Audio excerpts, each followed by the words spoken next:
Kitang-kita na ang resulta ng EDSA rehabilitation. Kalsada ng puro lubak-lubak ngayon, makinis na. Kasama dito sa inayos ang Magallanes flyover. Ito ay nagsarano para mag-give way dito sa gagawing asphalt overlay and expansion ng joint replacement.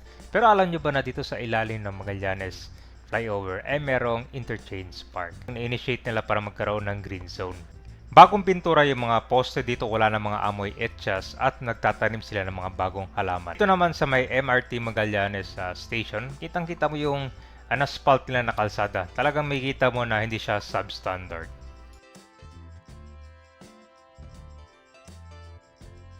Ngayon sa EDSA, ito po yung bagong rehabilitation. Tingnan mo yung kalsada kabayan, ang ganda na, di ba? Bagong asphalt. Tsaka kasama din sa cover ng EDSA Magallanes flyover, kung saan ito yung sinirado para mag-giveaway sa repair works. Ang ganda na guys. Dati hindi tayo dire-diretso makadaan. Lubak. Kawawa talaga dito yung mga naka 2 wheels dati. Ngayon na laking ginhawa. Yan, so pag didiretso kayo ng Ross Boulevard, dito kayo sa left side. Kasi ito right side papuntang Manila. Top Avenue to Rosa Boulevard. Alright, tinan mo. Ang kinis na ng kalsada, oh. Wala nang lubak. Oh, di ba? Nakita mo yung pag dumaan ka dito. Disgrasya dati to kasi yung mga lubak. Tsaka itong ilalim nito na rin. Meron kasing park ilalim ng Magallanes EDSA flyover.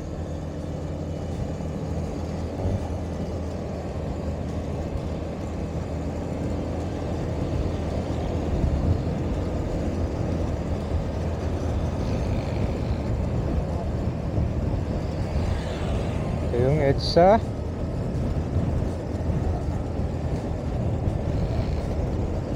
Tignan, no?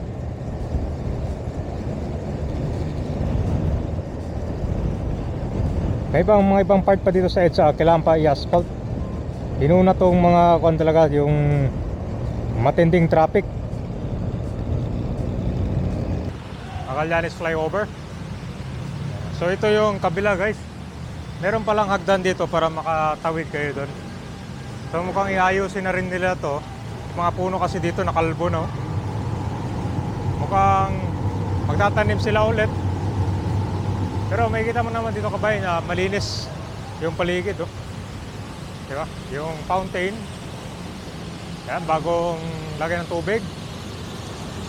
Wala nang mga naliligo dito. Oh. Yan guys, oh, diba? Magandang tingnan kapag ganito, oh. Nakabagong pintura na rin yung mga poste niya.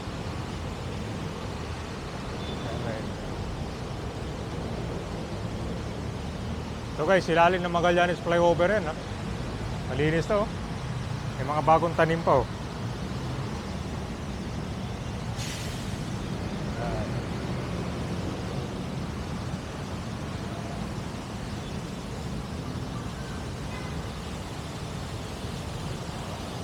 Crystal clear na yung tubig, oh.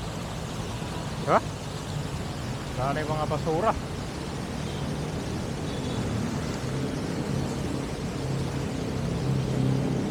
Bagong pintura. Tara guys, tawid tayo sa kabila naman dito, ah.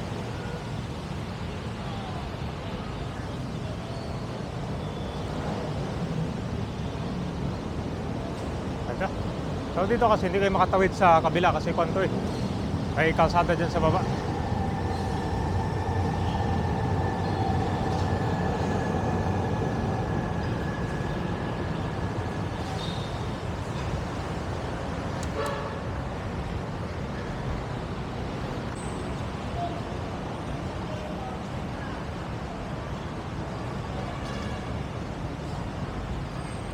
Linis pala dito, ah.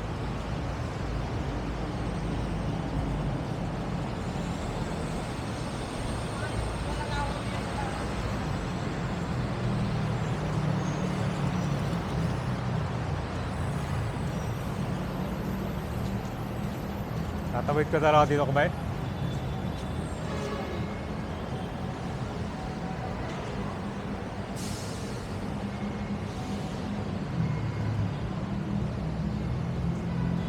So may mga security naman pala dito guys, no? Na nagbabantay, no?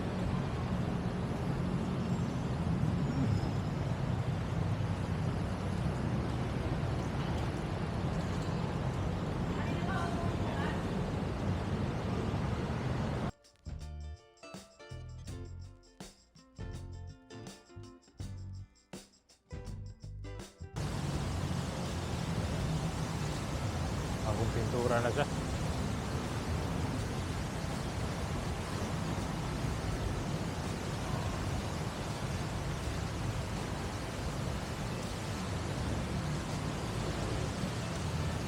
Ito kasi gabayan, merong mall dito na pasalan.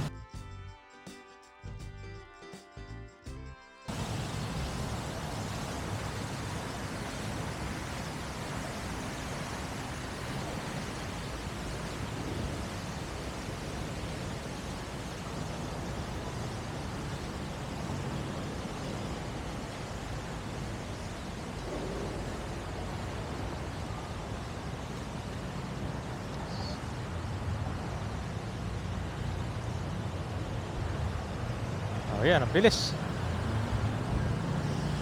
So, nandito na tayo. Tingnan naman natin itong asfaltado na kalsada.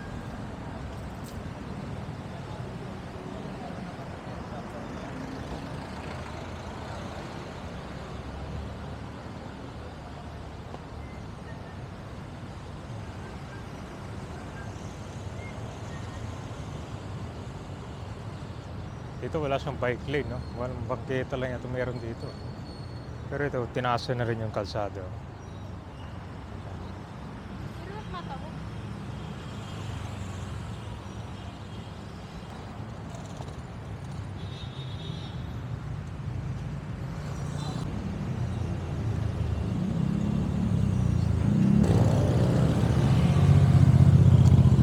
So ito po yung Southgate Mall. Ayan guys, oh. Diba? Ganda.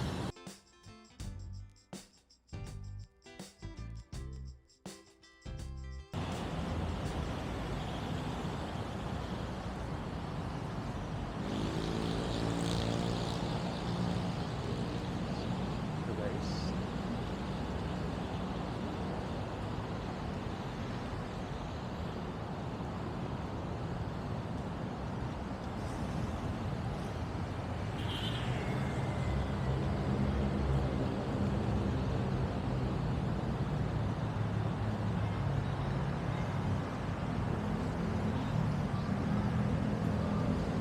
Fresh.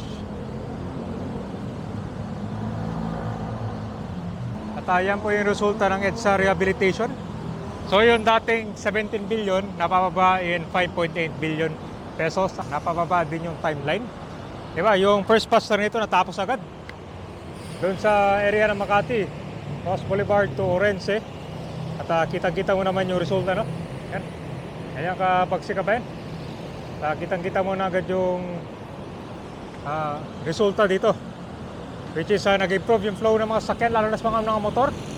Dati kasi kalbaryo dito sa mga nakamotor dyan kabayan, talagang abala sa kanila, no?